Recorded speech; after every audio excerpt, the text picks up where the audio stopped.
નમસ્કાર મિત્રો, કેમ છો? મજામાં છો ને? ચાલો મિત્રો, આજે આપણે વીરભદ્રાસનનો અભ્યાસ શીખીશું. ભગવાન શંકર એ જેમના પરાક્રમી યોદ્ધા જેનું નામ વીરભદ્ર હતું તેના પરથી આ આસનનું નામ વીરભદ્રાસન પાડવામાં આવ્યું છે.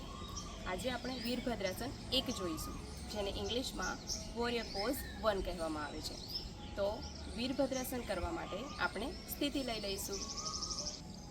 સૌપ્રથમ આપણે જમણો પગ છે તેને આગળ મૂકીશું અને આપણો ડાબો પગ છે એને પાછળ રાખીશું. વચ્ચે 3 થી 4 ફૂટનું અંતર રાખીશું. આપણો જમણો પગ છે એને આપણે ઘૂંટણમાંથી વાળવાનો છે. 90નો ખૂણો બને એ રીતે આપણે ઘૂંટણને વાળીશું તથા બંને હાથ છે એને શ્વાસ કરતા ઉપર ઉઠાવીશું. બંને હાથને આપણે ખુલ્લા પણ રાખી શકીએ છીએ અને નમસ્કાર મુદ્રામાં પણ રાખી શકીએ છીએ. હવે આપણે ધીમે ધીમે શ્વાસ ભરતા ભરતા ઉપરની તરફ હાથને જોવાના છે.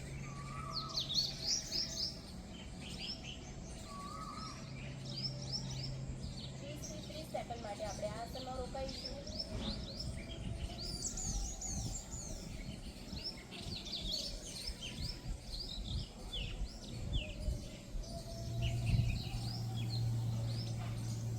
રિલેક્સ. ધીમે ધીમે આપણે બીજી તરફથી પણ અભ્યાસ કરીશું. તો હવે ડાબો પગ છે તેને બહારની તરફ કાઢીશું અને જમણો પગ છે તેને આ રીતે સાઈડ અંદરની તરફ રાખીશું. બંને પગની પૂંઠી છે એક જ લાઇનમાં રહેશે. હવે ધીમે રહીને ડાબા પગને પણ આપણે આ રીતે વાળીશું અને બંને હાથ છે એને શ્વાસ કરતા ઉપર ઉઠાવીએ. ત્યારબાદ ધીમે ધીમે આપણી નજર છે તેને હાથ તરફ લઈ જઈશું.